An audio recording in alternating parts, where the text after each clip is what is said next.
Probably the most common complaint we get is that Salesforce isn't being used by your sales team. And then usually when we start this process with a new client, they'll give us three main reasons. And those main reasons are usually, well, the sales reps are a little bit lazy. They feel like Salesforce is too complex for them. And, we've been growing so fast and hiring a bunch of people. We just haven't had the time to sit down and do training with them. And so it's probably a training problem. What I can say, working with a bunch of different tech companies, myself included, working for 4 different ones that were all billion-dollar startups, it's never one of these three things. It's 9 times out of 10, I would say, a design problem. So you haven't set up Salesforce in a way to help them do their job. And so you're seeing these things as a symptom of Salesforce being broken. So leadership's usually thinking these things. Again, they don't want to update Salesforce, the CRM, because maybe they're lazy, maybe they don't care, maybe they don't see the value. We need more training. We're hiring a bunch of people again, and we just need to sit them down and show them what to do. We need better dashboards. We need more reports to show them that this is valuable for them to fill out Salesforce. Or last case scenario here, maybe we just force them to do it. We'll set up rules in Salesforce, make it more miserable than it already is. And every step of the way, we're going to force them to do something where they can't continue inside of Salesforce. Again, these 4 things that I have listed, there's symptoms showing you that Salesforce is broken, and there's a reason people don't want to do that. Why I know that to be true is this reason right here. Sales, when we think about salespeople, they usually have a very low base and a very high commission rate. The other side is they're very detailed people. So they have to follow up with a huge lead list. They got to remember names. They got to remember fun things about people. They got to remember unique things about people. They got to remember their pain points. They got to get friendly, and they got to get witty with people on the calls to be able to butter them up and want them to take the service or the product that you sell. So these people in general, highly motivated by money, highly detailed people. And so if there was a tool out there, 100% guaranteed, if it helped them do their job to sell more stuff and make more money, they would use it. I saw this when I worked full time. I've seen this as I've been consulting with companies. There's actually times when it goes too far. Like they'll find a tool that's not approved by security or IT because it's breaching certain compliance, and they'll still try to use it because they feel like it's going to help them sell more stuff. So if you have these problems, it's not anything to do with the people. And really, if it was that one weird off chance that it was, that's a recruiting problem that you probably have, as why did we hire this person if they're not motivated to do the basics, right?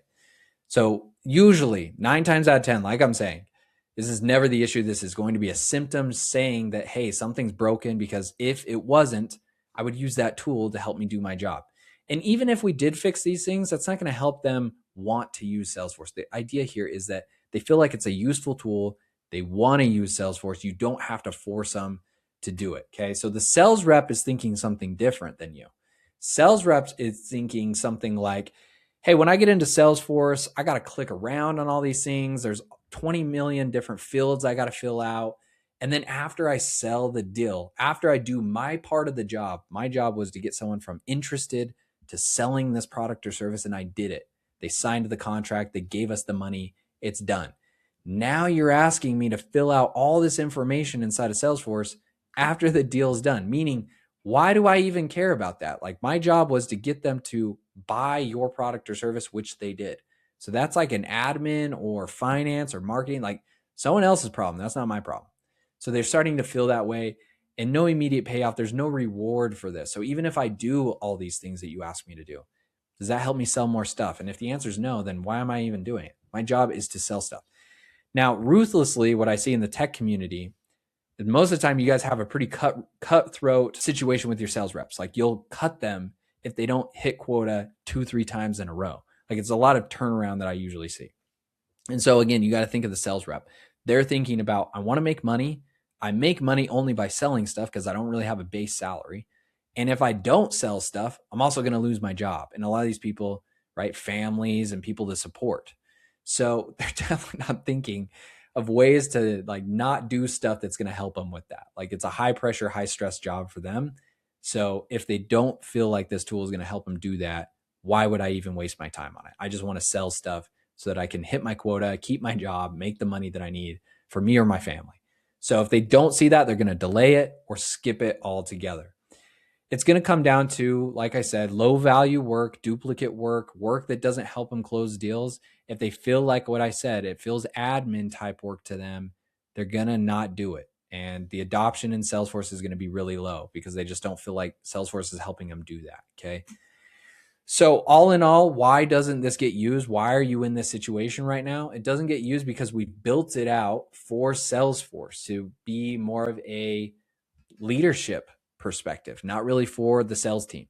So your leadership loves it because you get all this data in there, you get all this information, you can look at the reports and you can see, hey, these people are, coming to us from Facebook and Instagram and Google and all these different places. And these are our best marketing channels and this grows the business. And that's great. You should have that. That should definitely be there. Leadership does definitely still need to use Salesforce. But if it's only for that and it doesn't actually help the sales team do their job, like I mentioned, you could see from their point of view, there would be no purpose to using this.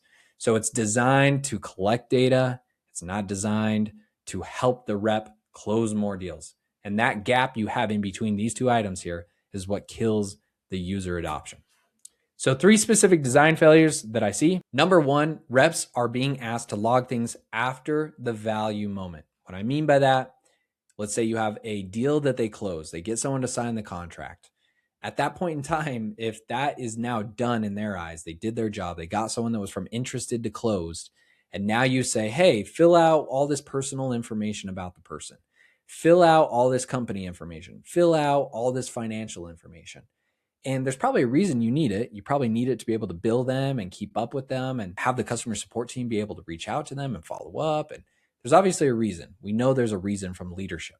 The sales team, however, they're wondering why that's their job now. They're wondering, well, why would I do that? Again, I closed the deal. I want to move on to the next one. That's a big waste of my time to spend time doing that versus just start working the next lead and try to sell another one. So trying to make them fill everything out at the end and not along the way is a big problem. Number 2 feeds into that. Salesforce doesn't drive the next action.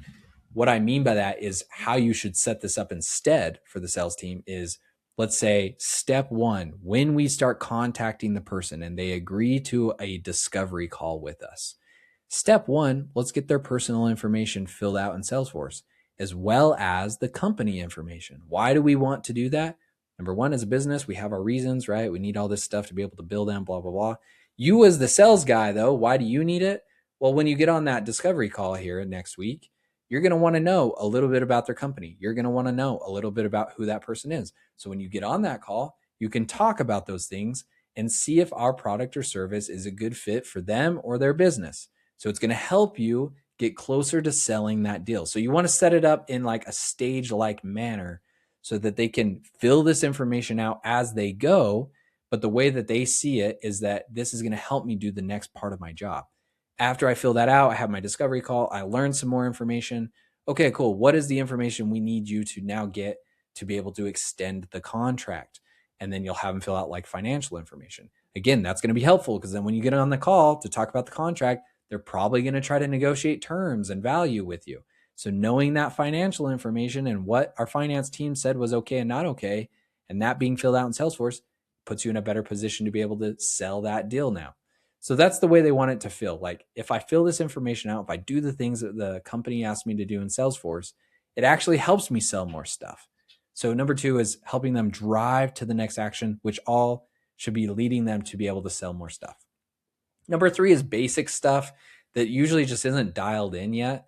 This is stuff like territory management and auto assigning leads to people and something they call a round robin, which just means when you get new leads in, you fairly send those out to each person on the team so everybody gets the same fair shot at a good lead and the same amount of leads. So that stuff usually just isn't set up either. And again, let's look at the sales perspective on this. The sales perspective is, if I start working this lead, do I know that someone else on the team is not already working it? Because if I start spending a bunch of time looking into this and I start calling them and emailing them and whatever, and then I find out that Doug over here is already working it, that was a huge waste of my time. And again, that's going to hurt me with quota. That's going to hurt me with making more money. It's going to hurt me with my job. So I'm not going to do it. So if they don't feel like they know who owns the lead, that's a problem. That also could be like territory issues. Like, this is over in this state. And I don't know if that's like part of the, West territory or if that's like the middle of the country territory. I don't know who that pertains to, so I'm not going to start working it because it's not a clear indicator to be like, it's totally in my territory. So you want to have that stuff set up. We can easily set that up in Salesforce so that everybody knows, hey, yeah, this is a lead for this person. It's clearly assigned to you. And if you don't close this, we are going to judge you on the performance of not closing that or closing it, right? Either way. So you want to have that stuff set up. And again, Salesforce becomes a reporting tool for them if they don't have that versus having it as a sales tool. So it's just feeling like, hey, I'm filling this information out for leadership and that's great. I understand that maybe that helps the business, but it doesn't help me with my job. Doing these things will make them feel like it helps them with their job. Example, I won't go through this too much since I just used one, but basically I'm just saying deal progresses in email, calls, or Slack. The rep closes the deal. Then Salesforce asks you for all these updates at the very, very, very end. They're going to feel like that didn't do anything for me. Why should I spend the time to do it? They feel like it's backwards. Again, systems should be leading the behavior, driving the next behavior, not trying to chase after it after everything's already done. Otherwise, why would you even use it as a tool? So what will drive adoption? I talked about a lot of the problems that you probably have. What do we do about it? There's 3 things. You really want to try to remove thinking. I know that kind of sounds weird or backwards, but when sales gets in there, they don't want to be trying to figure out how to use the tool. They don't want to go to a bunch of different page layouts and figure out where to find the company info and the personal info and the last note that they saved in there. They don't want that. They just want to be able to pull this thing up, look at the information that they need to see to be able to get on that next call and do their next part of their job. And that's it. They just want it to be super frictionless and there's no thinking involved. I just pull up Salesforce and boom, here's this person that I'm working as a lead and all the information that I need to have. So remove the thinking. You also want to automate handoffs when there's like a handoff from like marketing to sales. Let's say that a lead goes to a webinar. Your marketing team did this whole webinar. Great. They're interested. Now there's going to be a handoff. They got to hand them off to that Doug person, your sales rep. How do we do that? How can we automate that? How do we make that not a problem for the sales rep? We don't want the sales rep to have to remember to do that either. We just want to automate that process so that they get introduced to them automatically through like an email and they can start calling that person and working that person. Last one is helping reps know what to do next. I talked a lot about that, driving the next thing for them. But there's checklists that you can also create. There's progress bars you can put in Salesforce. There's automated tasks you can create. There's automated emails and automated Slacks. There's all these things we can do to be able to set it up to let the rep know when you're on step 1, the first thing you're going to do for your discovery call are these 5 things. Then when you get on and you talk about the contract, you're going to do these next 5 things. And then after they do that and they sign the deal, you're going to do these 5 things to be able to close it out. This is really going to help with that training problem that you bring up as an excuse, because when they're in Salesforce and we can just put check boxes and clear instructions on what to do for each step, that makes it easy for them to not feel like you have to sit there and hold their hand because it's already mapped out. You already told them what to do. It's there for everybody that gets hired from here on out. So when Salesforce pulls the rep forward, they're going to want to use it. All right, so mindset shift that you should have, this image over here that I have, try to think of like trying to pamper your sales rep. So instead of asking, how do we get sales reps to use Salesforce? I would start asking yourselves the opposite, which is what should Salesforce do for the reps instead of them trying to do something for Salesforce? So in this case, what can we do automatically to take care of all these friction points that they have? Well, there's a lot of stuff in Salesforce you can do, especially in the world of AI that we now live in. There's a bunch of information that we likely can automatically push into the lead so they don't have to go manually find this. That company info I was talking about, the personal info I was talking about, that's likely out there online that we can scrape and push into Salesforce, or the marketing process that you have. Maybe we collect that beforehand and then automatically push it into Salesforce so the sales rep doesn't have to go find that. Again, they want to log in, see the info, do as little as possible, and be on the phone, email, or call longer to be able to sell that person. That's what they want to be doing. So again, what should Salesforce do for reps automatically to be able to make that difference for them? Okay, so companies that do this well, they actually have the reverse. They have sales reps that are doing maybe so much in Salesforce, they're looking for more things that Salesforce can do for them. The companies that have that problem, which is a really good problem to have, the things I find common amongst them are these things right here that I've listed. Clear ownership, so those rules like we talked about. I know when a lead gets assigned to me, I know when I got to work it. There's clear triggers. Trigger just meaning when I send out the contract, I have to do these things, or these things are automated for me. When I mark this opportunity as closed won, these things have to be done, or these things will happen automatically. So there's trigger points saying when we hit this point in the process, these things will have to happen or will happen automatically for you. Automation happens a lot more before we start forcing people to do things. So the other theme there is we look for all those friction points, we automate it for them instead of forcing them to do it, because there's a lot that could just be automated instead. And then there's fewer fields and it's better timing throughout the sales process. What I mean by that is a lot of times leadership usually has this problem where it's you have so many fields in there that it becomes difficult for the sales rep to know which each one means. You don't have like a clear definition. And so less fields, there are less things one to fill out, but then less things to be confused on. I know exactly what ARR stands for. This is why I got to fill that out. It stands for annual recurring revenue, and I got to fill that out for every company that I work with. I know what, list goes on and on. I know what these fields stand for. I know why I got to fill them out. And there's only one of them. There's not like three that mean kind of the same thing. So adoption will become a side effect if these things are introduced to your team. Takeaway, very last slide. So what did we learn from this? We're done talking about it. I would say there's one side to the left, which is the main thing I would say as a signal to you is when Salesforce requires discipline, it's going to fail as you guys continue to scale the company. Discipline will not scale the company, but systems will.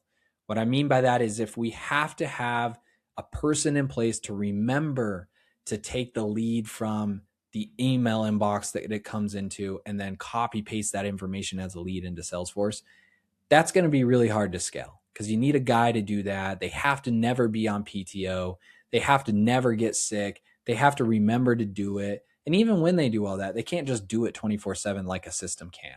So it's just going to be really hard to scale that. And it's going to be very costly because you're paying for human labor to do that. Reality is we could set up a system for that thing that I just mentioned to do that 24/7, never get sick. It's always there. It's always working. It does it immediately and it will never fail. So you want to think in terms of systems and automation of how we can make Salesforce the tool help grow your business to the next level, help the sales team close more stuff by being easier to use, populate information for them, get really valuable information for them and put it in Salesforce. So adoption is going to be earned through a good design. I mentioned that at the very beginning with the Salesforce architect. But again, that architect is going to sit down, go through your business process, go through the systems that you use, and then map out, hey, this is how we should design Salesforce. And that's something my team always includes. We always have a Salesforce architect that's going to work with you. It's usually like the first thing that we want to do so we can start building stuff that actually means something to you. So if you're getting this signal, if you have Salesforce and this is happening to you and you don't have it being used, again, don't blame the sales team. Don't add training. That's going to likely frustrate them more. Don't add more fields. Fix the system that you already have.